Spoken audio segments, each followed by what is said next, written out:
AutoGen, the dawn of AI agents. So this is AutoGen, a multi-agent conversational framework that allows you to leverage AI to build applications, build scripts, and do all sorts of crazy stuff. It's free to get started. It's easy to get started. It's under the Creative Commons license, so you can use it to build whatever you want. And this is where a lot of the AI research and a lot of functionality is going.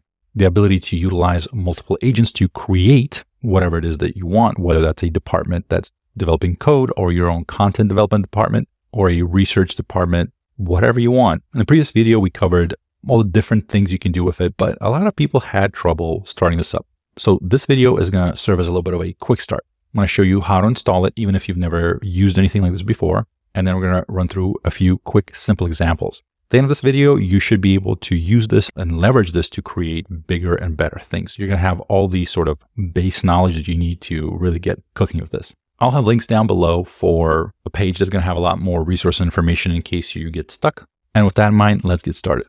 All right, so let's talk about how to install AutoGen. If you haven't done it before, here's the GitHub AutoGen sort of project page. If you're trying to get into AI and building apps with AI, try and learn more about AI, this is a good thing to know how to use. This is a good thing to learn. Now, a lot of this stuff before AI, it was kind of, most of the people using this were actual software developers, etc. Now that the AI is out, a lot more people are interested in this. So let's get started. So this is GitHub. This is Microsoft AutoGen page. Microsoft did something very cool, which is they used a Creative Commons license, which means that you're able to use it pretty much for whatever you want. Do you want to build with it and sell applications? You can do it. There's really no restrictions. So first and foremost, a lot of people still don't fully appreciate the power of ChatGPT and what it can do. So I'm going to be using ChatGPT here to demonstrate how to learn some of these things. So I'm going to ask, this is my GPT Plus. We're on default.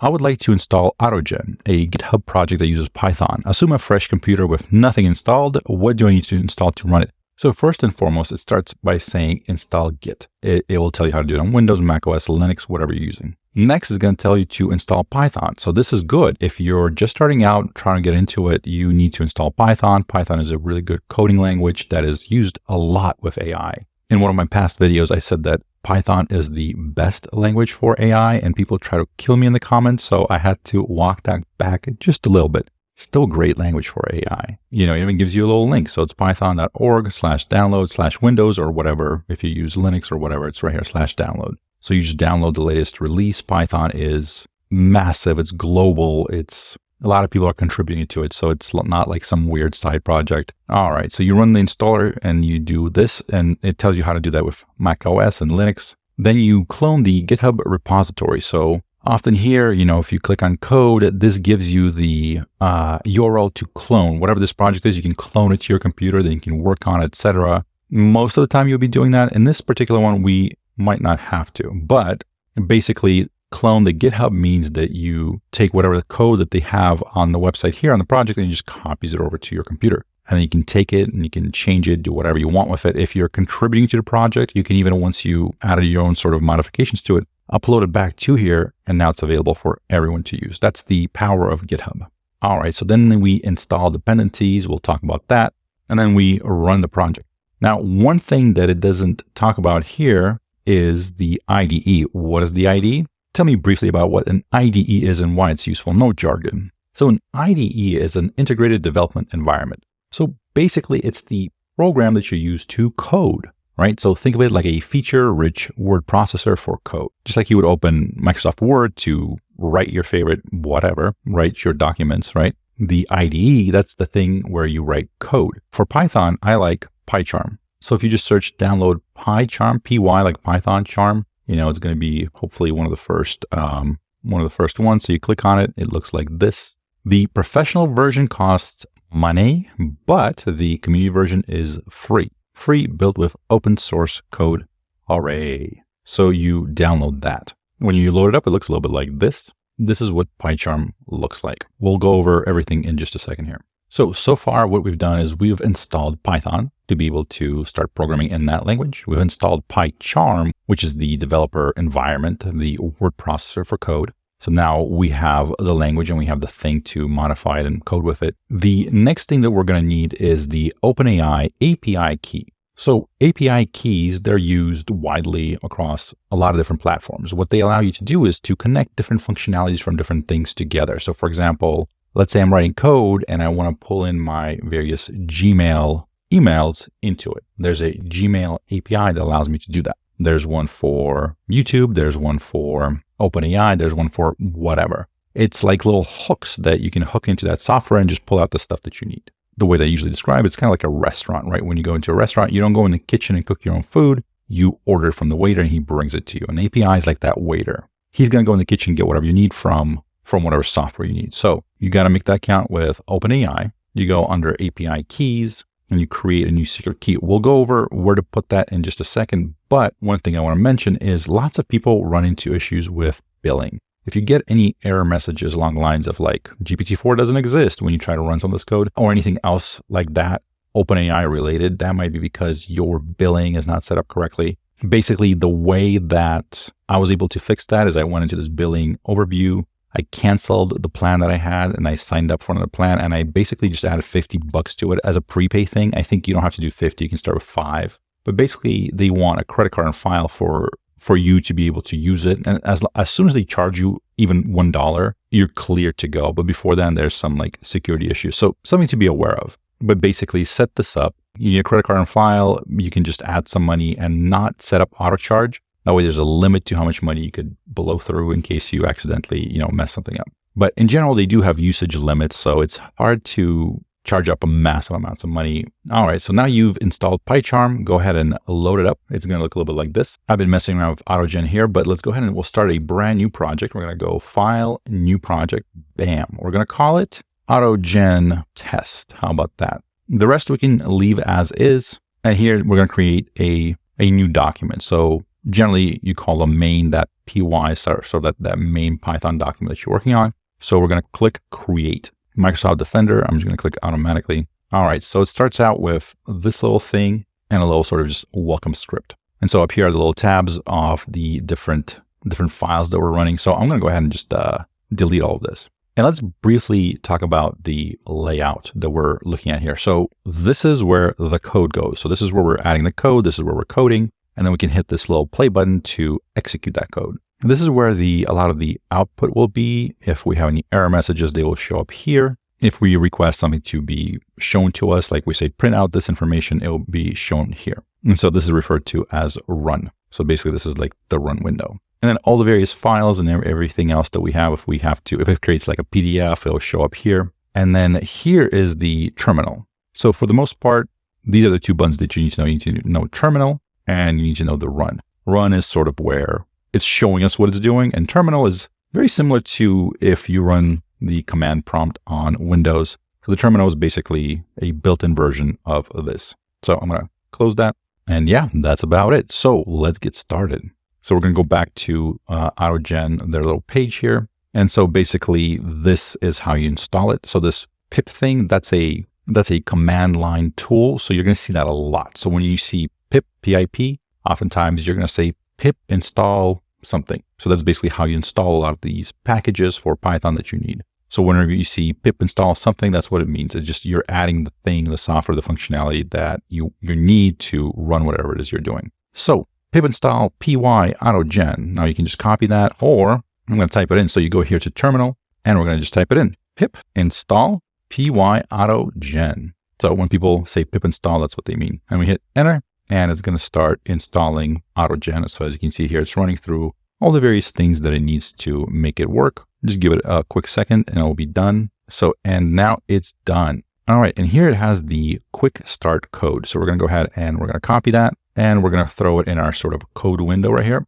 Bam. So really fast in general how this is laid out. By the way, you can create as many lines between the code as you want. So lines here don't matter. You can create a million different blank lines, that's not a problem. Indentation does matter, so don't indent without reason, but create blank lines as needed. Anything you see here like this, with this hashtag symbol at the start of the line, that's called comments, so the computers don't read this. This is just for humans to read. So I'm going to go ahead and delete that really fast. And so this comment is, this initiates an automated chat between two agents to solve the task. All right, thanks for that. And so generally in Python, in the beginning, we're saying all the things that we need to install, all the libraries. So we say, bring this in, like we need all these books, all these instructions. So in the beginning, we write those. So you're going to see things like from and import, etc. in the beginning, and then you have all your various functions that you're running here. So one really quick thing is we need to import. All right, so import space, and we're going to import OpenAI. So we're going to go back to terminal, and we're going to install OpenAI. How do we install OpenAI? Pip install OpenAI. And so that's going to run and install all the various files you need. Now, I already have that installed, so all is good. Next, we're going to add this OpenAI.API_key equals, and then in these little parentheses, we're going to add our API key. So that's the thing we were talking about earlier. We go here, API keys, we say create a new secret key, right? We name it something if we want, then create secret key. Then this is going to be our new secret key. We copy it over, go here. So basically this is how it would look like without the key in there. We put that key that we just copied in there, boom, that's ready to go. All right.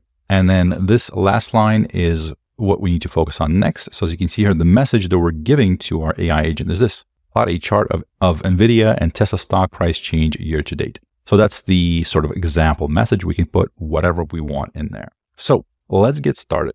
I've tried a couple different ways of how to approach building software with this. One thing that seems to work really well is to start with something very simple and broad. So don't start trying to explain in great detail what you want from the very beginning. Usually it helps to be a little bit almost vague a little bit and see where it takes you. You can always backtrack, you can always start over, but oftentimes I found that when you give it sort of a very high level goal, it starts thinking through about it and says, well, here are some ways we can do it. And it'll actually tell you why some of those ways are bad. So later on, you can actually see what a better approach might be. We might see what that looks like in just a second, but let's start with this. Something simple. I'm going to tell it to build a simple snake game. That's a very common thing to use. The snake game is probably one of the oldest games that has been around for a while. So I think this is a really good test. And I'll show you how to build on that and how to add to it in just a second. So once we do that, we're going to go ahead and we're going to hit this run button. So we're going to run main. Main is this, our file that we're working on. We're going to hit run main. All right. So it's thinking about it. And it's passing our command to the AI, build a simple snake game. And now it goes to work thinking about it. Now it's communicating with OpenAI API. So GPT-4 is thinking hard about how to achieve this task that we've set for it. All right, so it outputs this. So it says, yeah, I'm happy to help with the task. Here's a snake game. And here's the step-by-step guide that it's going to follow. So it's going to import the curses library, which will help us in making characters move on the screen. It's going to create a window of a snake, which is a box, and then food, which is created randomly in the window, and a score to show. So it'll give you the code to make that happen. And I'll put them between this little tilde, 3 tilde Python. And at the end, it will close out that code with, again, the 3 kind of tilde symbols, right? So this is the code that it gives us. And then it says, save the code into a file called snake_game.py and then run this file. You can move the snake with the arrow keys, eat the green food, and the game ends when the snake touches its body or the edge of a window. A couple of things we can do here. We can actually create a brand new file. We can even start with a basic word editor, throw the code in there, save it as a .py file. So I'm going to take this code, right, copy it. We're going to take a notepad. We're going to paste the code in there, right? We're going to click save as, and we're going to just, we're going to save as all files and snake_game.py. Boom. We're going to save it. Here it is. It appears on our desktop. You can still modify within the notepad and just keep saving over it, right? But if we run it, here's that game. Here's that file. As you can see, it's running. And when you crash into the side, it just stops working, which is fine. We can add sort of an ending screen later.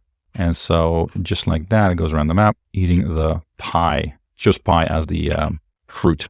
Okay, so let's crash into the window. All right, so this is just like Notepad, just it's called idle. It just helps highlight. You can edit these .py files with many different applications. The most basic is the Notepad. Here we switch to something called idle. It's basically the same as the Notepad, but it highlights the Python code in different colors for easier readability. You can continue using Notepad to save and run the snake game. In different colors, what different things do, just easier for readability, but it's basically the same thing. So what we're going to do, so it looks like the snake game works as advertised and then crashes if you bump into the wall. Okay, perfect. So next, let's do this. Let's add a score. that goes up by 1 when the snake eats a fruit. Display the score in the top left of the screen. All right, so we're going to get that going. When the snake eats a Groot, I hope it knows I meant root. All right, so it gives us back the script. The score will start at 0 and increase by 1. Let's go. Let's see if it works. So we paste that in here. Make sure this is deleted and then save it. All right, so that's our script. Let's start it. All right, so look, it says score 0. And then as we continue, it chomps down on the various fruits of the pies, if you will. And yeah, whoops, I hit the wall. This is why I will never be a Twitch streamer. All right, what else can we add to our cool little snake game? Let's make it grow faster, just so it kind of like, so we can just see the progression faster. Make the snake grow by 10 units once it eats the fruit. Let's see if that works. All right, so it comes back with, in this code, the snake grows by 10 units every time it eats the fruit. All right, it explains what it changed to make that happen. All right, so let's scroll down here and we'll grab this code. Again, we paste that into our notebook and then save it and then run it. Let's see what happens. So ideally, it's going to grow by 10. Yeah, look at that. Let's see if it continues. Yeah, it keeps growing by 10. So it's about 20. I mean, I'm not counting, but I assume it's that. Did I miss that? Yep. Okay, cool. So this way we can just test things much faster without having to eat a million different things.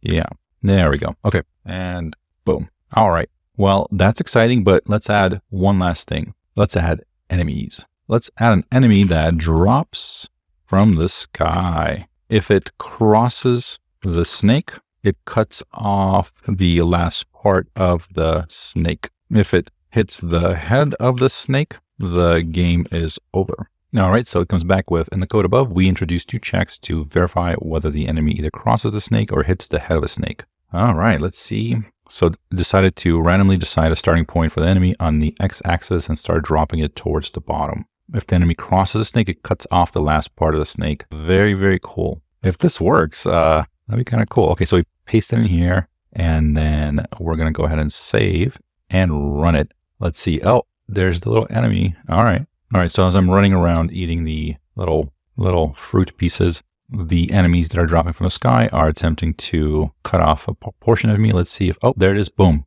Cuts off the last part, but it didn't do anything. Or did it? So that didn't seem like it did anything. Let me try it again. Let me see if I can do it again and see. There it is. Okay, boom. So no, that doesn't. Oh, I see. Okay, so what it did was it cut off the last part of the snake, meaning the last block of the snake. Okay. How to interpret what I said was cut off the last part of the snake. It meant, it figured like cut off the last little edge, the little last piece of the snake. I was thinking more like, no, like cut the whole thing in half. Cleave it in half. How about that? Okay, let's go back to here. So that works well, but let's have the entire second part of the snake get cut off. So if enemy crosses the snake at the center, then the snake loses half of its body. Let's see if that is better said. Let's see if that makes a little bit more sense. So in other words, the snake gets cut at the point where the enemy crosses it. Although I could see how in a different game, losing just like one piece could also work. It just depends on how you want to build the game. To me, I was just envisioning like it just cuts it in half wherever it drops. But let's see if it's able to figure that out. All right, so it did that. So we cut the rest of the list from that point, which effectively gets rid of the second part of the snake from the point of impact. Yes. So getting rid of the snake from the point of impact is, yeah, that's a good way of saying it. All right, so we're going to take that code. We're going to put it into our little document. Let's run it. All right, let's go. So let me eat a few pieces here and we'll see how that worked out. All right, so here we go. We're getting pretty along here and it should cut off the second part. And yep. So as you can see here, it completely cut off the half of the snake and it just lies there, which is pretty gruesome if you think about it. Ooh.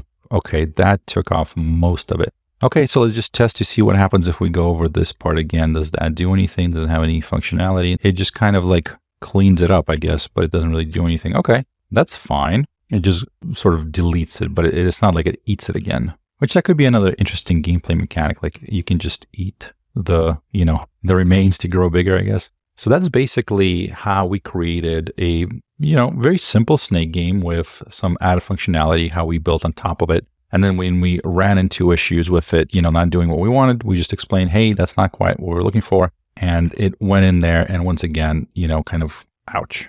And it corrected the mistakes and continued doing it. Now, as I was messing around with a lot of stuff, it does have certain bugs every once in a while that you have to figure out. Most of the time when you tell it about the bug, it figures it out. Some of it is just about what environment you're running in. So sometimes, like for example, initially I was trying to post it in here and run it from here, like a testing environment. But I found that it's definitely a lot better to just post it into a notebook like this and run it from here. One thing I noticed here, so it changes the file name. So now it calls it snake game enemy cut. So this is a great way. So it's kind of automatically keeping a version control. So as you're adding new things, it's changing the file name. So if you were saving it as the file name that it recommends, you would have, 5 different files, each with a separate version of the game, right? So if you find that, you went down a path that you didn't want to go down, you can go back and find that original one and be like, okay, let's go back here before we implemented all these changes. So it's interesting that naturally it's really good at doing sort of these like best practices. So I would definitely give it an A for that. There were other things that I tried building that did not work out. So certain things it still has a hard time understanding, but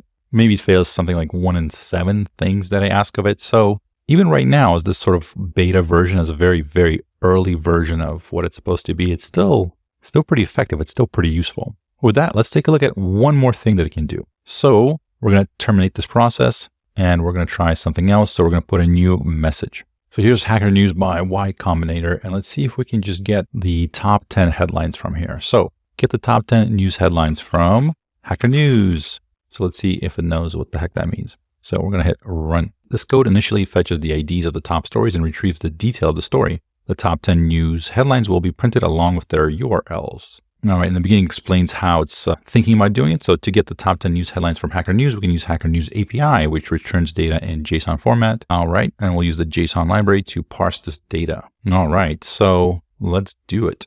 So I'm going to throw this code into this testing little environment and see if I can just run it from there. Boom. Okay, so all I did was I created a little new tab, a little new Python document right here, and I just copied and pasted the code into there as is. I didn't have to change anything. Now, if you don't have these things installed, you just pip install them like we talked about earlier. And yeah, look at this. So first blood test for dozens of hereditary cancers approved by the FDA. Is that what yeah, that's it. Let's see what else. A call for developers.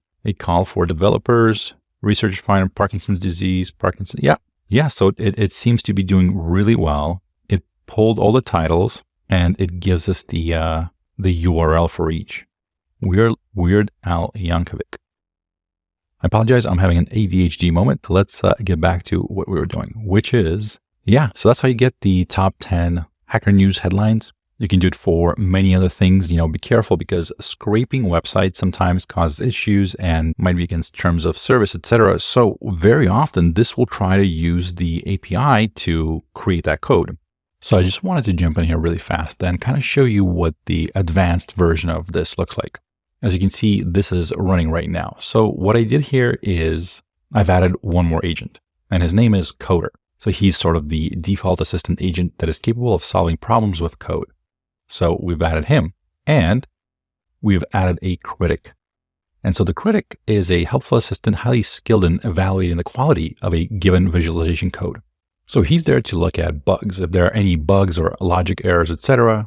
Data transformation, goal compliance, meaning that is the code sort of compliant with the objective that was given. And these other things, which don't really apply to what we're going to do here, but if you're looking to do certain visual things with code, this would be a perfect critic. By the way, this is just something that I got from the AutoGen GitHub page. So you can sort of manually customize these agents as much as you want to. I just wanted to show you what's available there right now. And then we're going to have our user proxy. So that's us. We've created a group chat with user proxy, coder, and critic. So the 3 of us working together. And we've set a maximum of 20 rounds of discussion until we're done. And I'm giving them the same sort of prompt that I did earlier. So create a snake game, but I'm also saying include scoring, enemies, and obstacles. So let's take a look at how they will navigate that. So it starts, the coder starts basically in the same way that he did before and starts giving us the code to run the snake game. But this is where it gets different. The critic jumps in and he's providing his feedback to the to the coder and,